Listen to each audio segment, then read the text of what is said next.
science lab, designed to make it easier for students to understand physics, chemistry, and biology experiments, including electricity, magnetism, heat and thermodynamics, electronics, modern physics,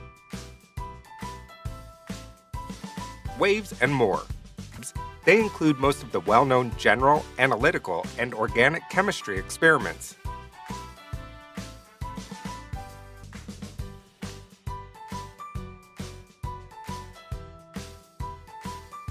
The biology virtual labs will also help students easily understand the steps of common biology experiments, which they usually don't have access to.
That it really takes you to a different place and it makes you feel as if you're in that new place. So I thought, why not use this in medicine, specifically in pediatric resuscitation, in order to give that trainee or the person that's practicing that same feeling. Doctor, this is a 7-year-old female who started developing a rash and difficulty breathing at a Chinese restaurant. We expect our trainees to learn how to manage these situations. My belly hurts! Doctor, I heard wheezing on my exam. Doctor, what do you want to do?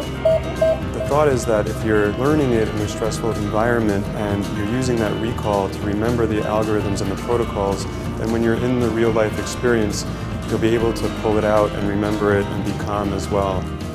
The goals of this is to create a library of different events, and the person who is wanting training can literally go to the machine and select which situation they want to practice, and then practice it as many times as they need to feel comfortable.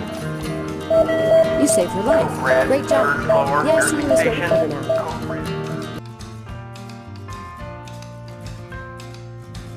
This, and I'll grab this mallet to impact it into the top of the tibia.